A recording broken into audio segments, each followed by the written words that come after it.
Good morning, everybody, and welcome to a control valve reliability course hosted by me, Charlie Turcott, and the Dale Prentice Company. Today we're going to be talking about common control valve reliability issues, how to identify them, and what you can do once you've properly identified them. So my background, I've been working outside sales for Prentice Company and VRC Protex in West Michigan for the past 2 years. I'm based in Grand Rapids. And before that, I was working on a chemical engineering degree at Michigan State, where I graduated in 2018. I also was in the National Guard for 6 years while I went to school. So who is Prentice Company? Prentice Company was founded in 1926 in Detroit. And for the past 50 or 60 years, we have focused on valve automation, pressure relief equipment, and heat trace. We're a full service flow and process safety partner, and we've made a name for ourselves by being a trusted technical partner and providing customer support, including training like we're doing today.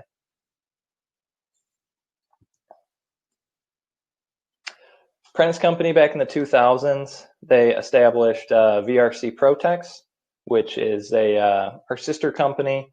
VRC Protex, it's working on all the same applications, but it has a different role. So VRC employs our technicians, our valve technicians, and engineers. And in addition to repairing critical service valves and control valves, we also assemble and design automated valves for pipeline or chemical plants, power, process. We have locations throughout the Midwest, including in New Berlin, Wisconsin, outside of Milwaukee, and also in Monroe. Then we have service centers across the Rocky Mountains. So today, when you walk away from this training, my hope is that you're able to interpret information, gather and interpret information from your control valves in the event of a failure, or just as a part of a regular maintenance program. We're going to start out just with an introduction to process control. This is going to be very basic and probably won't be of much help for anyone who works in controls full time, but it'll be enough to open up the field. Then we're going to go into common valve configurations and what can go wrong when a valve is set up and configured. We're going to talk about performance definitions that are important for maintenance personnel. And then we're going to talk about evidence gathering. And within that, there's two major sources of evidence. It's what you can collect when the valve's installed or when it's in your shop. And it's also what you can collect digitally from the positioner. You're going to be combining both of those sources to really find your root cause. A number of sources were used to build this. A lot of resources from Fisher, Emerson, as well as FlowServe. And then there were some industry resources that I used like Valve Magazine, which has a lot of good general information on control valves and different applications. So why is control theory important and what is it? Control theory was established in the late 19th century, and it governs everything from aviation to robotics, or in our case, flow control. So in any closed loop, you have what's called a final control element, and that's a control valve. That's what we're focused on. Having a loop that's configured, tuned, and designed properly has a huge impact on operating costs, ease of operability. Obviously, if there's big pressure and temperature swings, it's not going to be very easy for operations or maintenance to keep things in check. And then just the overall safety of the process is heavily tied to how well it's controlled. Again, if pressure is swinging up and down, that can create some pretty dangerous conditions. So cost, ease of operability, and then safety are all tied to your control loop. There are many examples of control loops in process flow. One of the most common is tank level. So you have a sensor that's measuring the level in a tank. feeds that signal to a control panel, and then the controller interprets it and sends a signal to the final control element, or our control valve, which changes the flow into the tank, and that ultimately determines the level.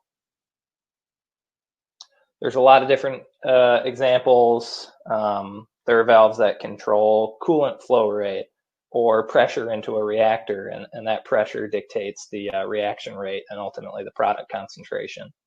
Some valves are controlling the flow rate of caustic, and maybe that caustic is mixing and determining the pH in a tank or vessel.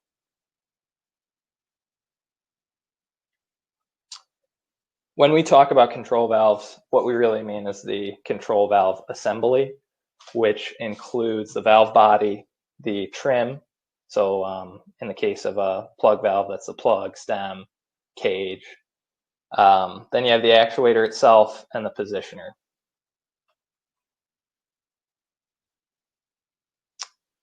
Now, there's two families of control valves. Rotary, which is your quarter turn valves like butterfly and ball, and then you have sliding stem or linear valves like your globe. Both of these valve styles can use piston or diaphragm actuators. Piston actuators can generate more force than a diaphragm, but they're less precise. And diaphragms are used, well, diaphragms have a lower range of travel, so a piston can lift a plug a lot higher than a diaphragm can. For sliding stem valves, it's really important that you always take a look at the packing. Packing determines a lot of the control characteristics of the assembly because of the friction it puts on the stem, but packing is also known to be a source of emissions for plug valves, so they come under scrutiny quite a bit. And then the plug, seat, and cage, those are all exposed to the process fluid. In addition, they're always moving, so if something wears out, typically the first thing to go are those components. They see cavitation, they see corrosion, they're exposed directly to it, and they're moving all the time. So it's not surprising that they would gall or pit or get scratched. Diaphragm actuator, you can see there's a spring in there that can determine the fail condition, fail, open, or close, and then there's double acting where it just fails to the last position. Then you have a travel indicator as well that is feeding a signal to the positioner. With quarter turn valves, it's important to know that anytime you're coming into the seat or coming off of the seat, you need enough torque to seat or unseat the valve, and that is going to give the valve a unique control characteristic. So when you're sending signal to open, first you got to overcome that friction in order to get the valve into motion, and you'll be able to see that in some of the graphs we look at.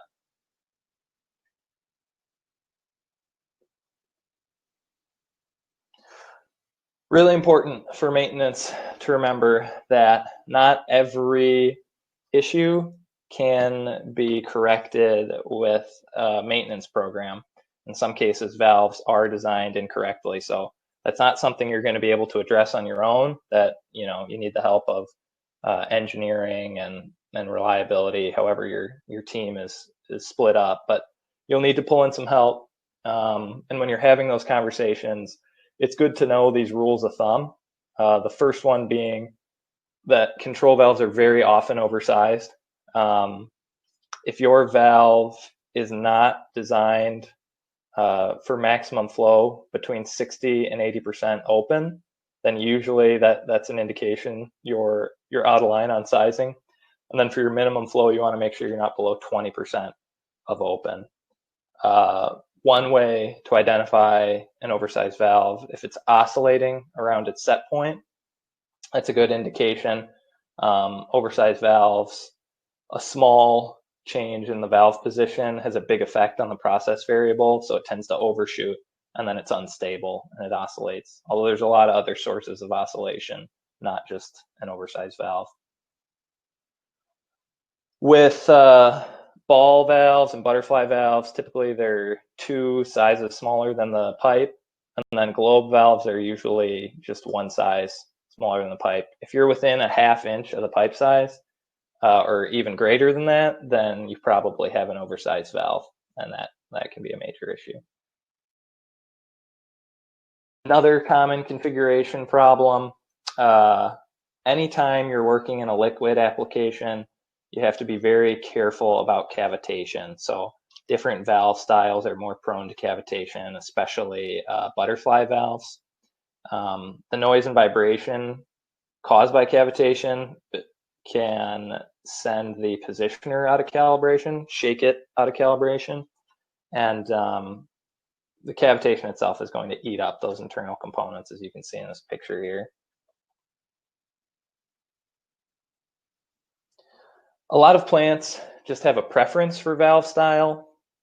That could be, just for historical reasons or ease of switching things out, but there are some things to consider when you're looking at different valve styles. Not every valve is as suited for an application. With globe valves, they're the best they have the most options when you're configuring them for cavitation, pressure and temperature extremes, and then flow characteristic, but they're also very expensive and they have really high rates of fugitive emissions. Ball valves have about 2 times the flow capacity of globes, size for size. They're less expensive, but you don't have the same options for pressure and temperature extremes, and they're more prone to cavitation. High-performance butterfly valves are even less costly than a ball valve, but they're even more prone to cavitation.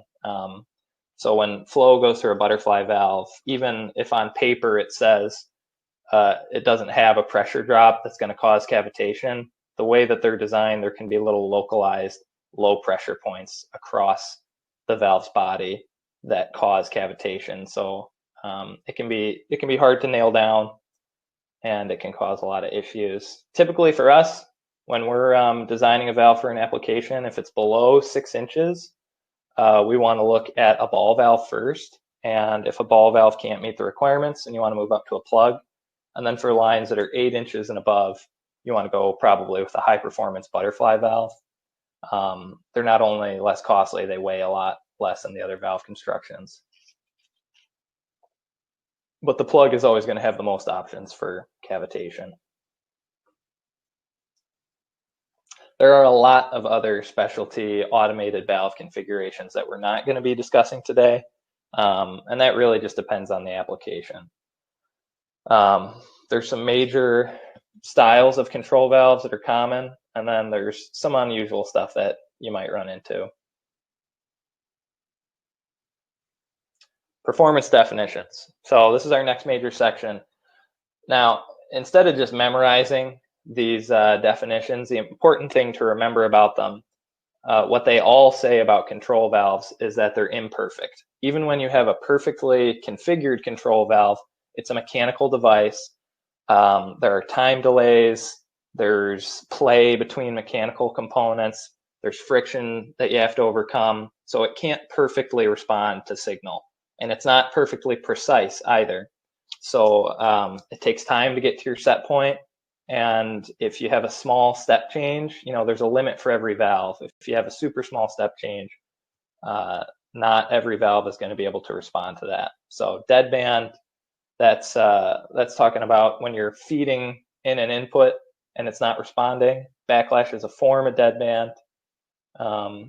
And then sensitivity and resolution are going to be important in some of these later graphs.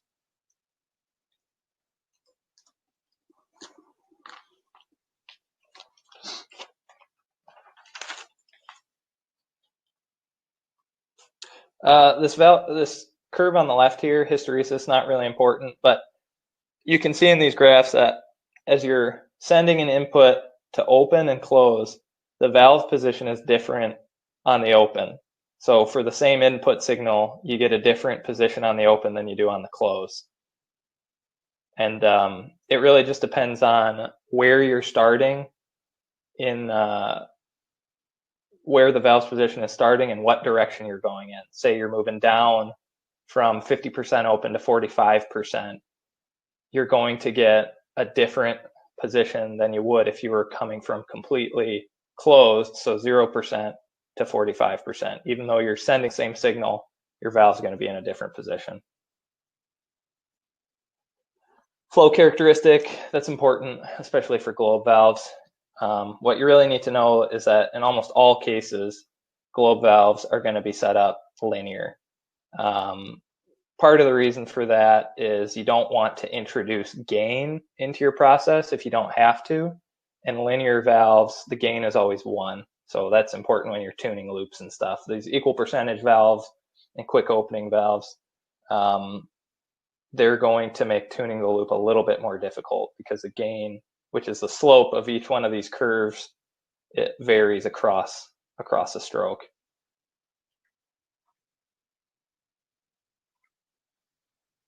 Friction, as we kind of talked about already for the butterfly valve, it's going to affect how your loop performs. And there's 2 types of friction. There's static, so when you're not moving, you need to apply a certain amount of force before you start going, and then as you're going, there's force you need to overcome. That's your dynamic friction. Hunting or oscillating, that's something you're going to see for quite a few reasons, not just configuration. It can be a maintenance issue that causes oscillation, or it could be a loop tuning issue.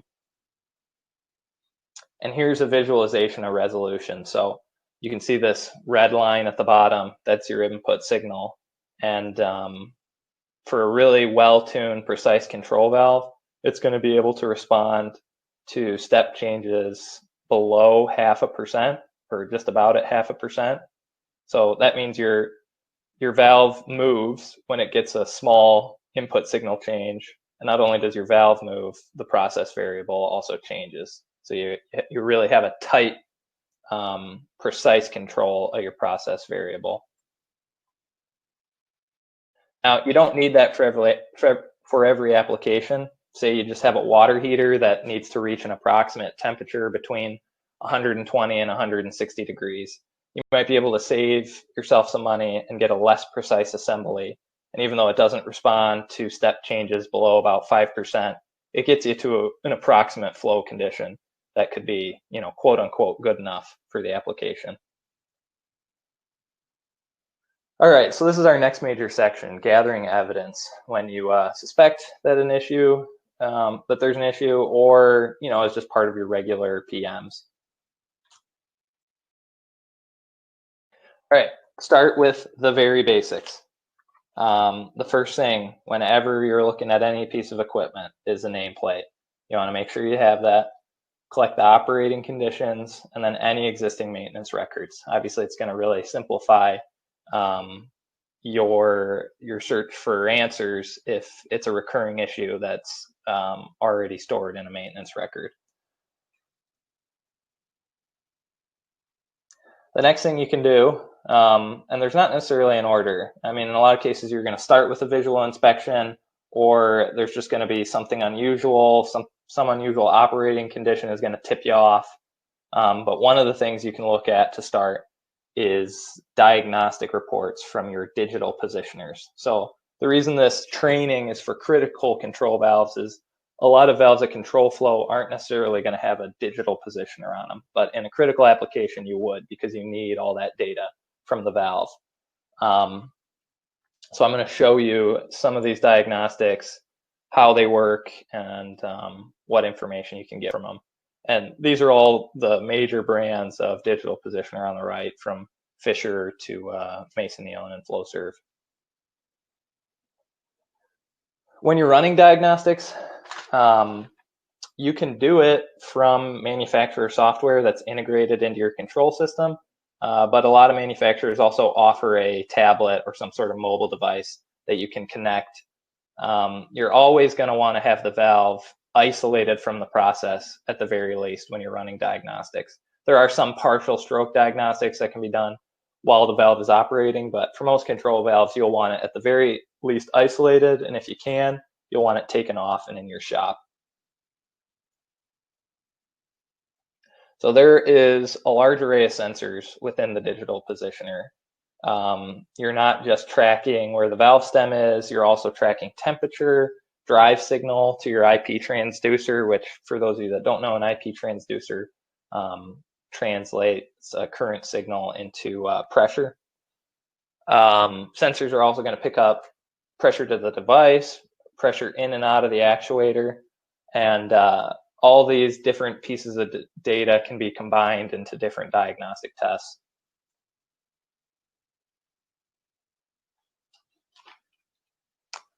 On the right, you have a graph similar to what we already saw. You have a step test in both directions, but sensors can also be used to measure your air mass flow to and from your actuator, valve friction, travel deviation. You can actually, with most software, you can design your own test that's triggered in certain operating events. So you can make a test that collects data if a condition is met, which can be useful if you have a recurring problem that you want to collect information on. Some examples of what you can figure out or what indications you can get from your digital diagnostics: high supply pressure to the actuator, high vibration or temperature cycling, which causes your positioner to go out of calibration, or a lack of volume, supply volume, which is usually noticeable because the valve will oscillate, go unstable. It'll be really obvious when you're looking at these reports if the valve is sticking, because as you stroke it, nothing is going to happen. And you'll also be able to get an indication. Now, there's a reason I say indication, because in most cases you're going to have to combine this diagnostic report with what you know from the field, but you can get an indication if your O-ring in your piston actuator is leaking or your diaphragm.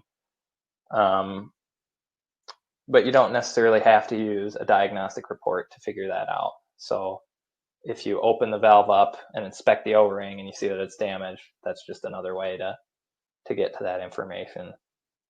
But it's always good to back it up with the diagnostics if you can. Here's a valve signature curve. So you're taking the valve from fully closed to fully open and then back. And you can see that there is a difference between this red line and this blue line. So the position that the valve is in on the open is not the same on the close, even at the same signal input. And here's a typical valve report. This is one of the valve reports we generate from our shop. There's two sections here. The first one, again, you can see valve signature from the bottom left to the top right, with deadband on either side. And then there's also a friction profile, this orange line in the middle of the graph here. You can also get measurements on pressure going in and out. The second section from this report gives you an average, a mean for your friction, and it also gives you the seat load, so the force going into the seat. These values can be checked against the manufacturer's bench set. Here's a resolution test. So for a larger valve, if you're doing a step test like this, you may want to extend the step interval because it'll take more time for a larger valve to reach the position it needs to reach. These are all things you can change with your diagnostic software. Seat leakage. This is a common test not just for control valves, but for any isolation valve. You're going to want to check to see if the seat's leaking. And there's different ways to do that. For some people, it's just applying nitrogen, closing it, and then doing a soapy water test, rubbing it around the seal to see if it bubbles. Here's another graph, sensitivity, similar to resolution, except you're stepping in both directions. And you can see the step gets smaller as you go to see how precisely your valve's position can track signal input changes. All right, so the other side of evidence gathering, that's your visual inspection and disassembly. There really is no substitute for breaking the valve down and looking at the parts. But it's not something you want to do every year. So that's why you use diagnostics. And in some cases, if you're able to isolate the valve and run diagnostics, you can extend maintenance windows, which means you don't have to pull an automated valve out every year because you know it's healthy from your diagnostic reports. But with every valve, at some point, you're going to have to take it out and look at the components. So what is the most common issue when you're pulling a valve apart? The most common thing for any automated valve assembly is galling, pitting, scratching, or corrosion on the trim. And if you think about that, it makes good sense because that's moving the most. It's exposed to the process fluid, which could be cavitating or corrosive or have solids in it that damage your trim. Yeah, it's just getting the most use. So you'd expect to see a lot of wear and tear there. This is one of our reports, one of our valve service reports on the left, or a section from one of our valve reports.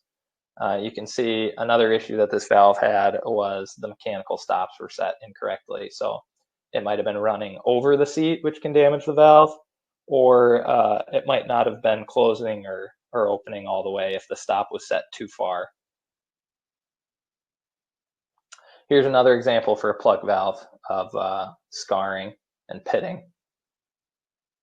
Any valve you're going to see this eventually if it's in service long enough, but if it's happening too quickly, then you might want to look at a configuration change, whether that's changing materials or the style of the valve. Here's another one: corrosion, pitting, galling, scarring, but it also had a damaged pressure regulator, which is another common issue, that the supply pressure gets screwed up because your regulator goes bad. Common issue number one, corrosion. And it also wasn't responding to signal in the way that it should, and that could have been caused by the corrosion. That can keep the valve from moving the way it's supposed to when it gets a signal. This valve and actuator were really dirty. There was water ingress into the actuator, which caused some pretty severe corrosion. That's not uncommon, especially in industries where everything's outside, or a dirty industry like paper where there's a lot of water just in any processing area. Not only was there a lot of corrosion, the positioner was out of calibration. So that could have been caused by water ingress. That could have been caused by vibration or temperature. There's a lot of reasons why your positioner would go out. Here's a pretty extreme example of caking and corrosion. Cage-guided plug valves are not really the best option for process fluids that cake, and you can see why on the right here. It catches all that material. Another issue that we see a lot is the serial number is not accurate. Configuration changes have been made, but the nameplate hasn't been updated. Here's another bad regulator. This valve also had cracked tubing, which is something you may be able to identify while the valve's installed. You could hear air leaking or see the crack. And that's also, cracked tubing is going to affect the amount of air that's getting to the actuator. So that's another thing you're going to be able to see in your diagnostics.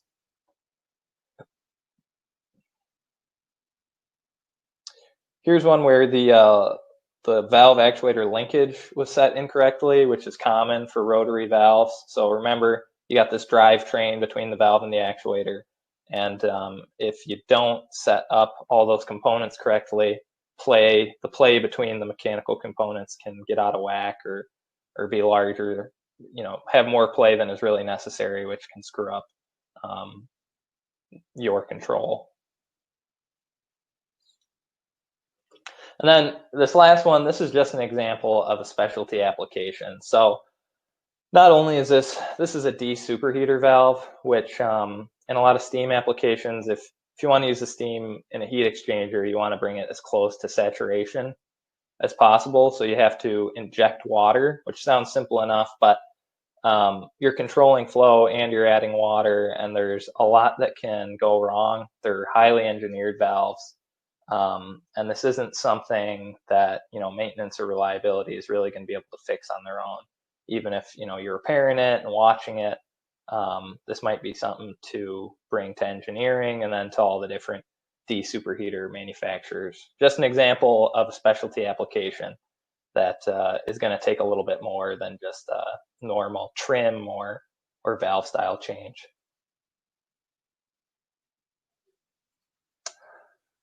So let's recap. When you're collecting evidence on a control valve, there's a few ways you can use that and integrate it into the structure of your maintenance program. So if you want to just run diagnostics on a valve every year, and then you set, as your maintenance interval every 5 years, we're going to take this out and, replace some of the soft goods, do a deeper dive and testing. You can do that. Or your diagnostics could be combined with disassembly. Or in a less critical application, you could just take the valve out if there's an issue and repair it, right? You don't need to run diagnostic tests, maybe just a leak test and then a full stroke test. And you don't need all these advanced diagnostic reports. But hopefully you're able to read some of the reports and use them when you're running your investigations. So I'll open it up if there are any questions. If not, we appreciate everybody's time today, and I hope this was instructive and you're a little bit better off when you go to perform maintenance on your control valve assemblies. So thanks, everybody.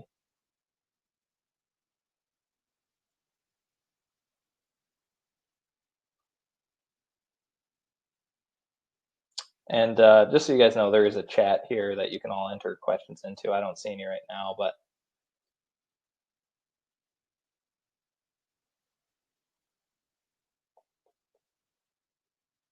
all right then. Well, I think that wraps it up. Thank you, everyone.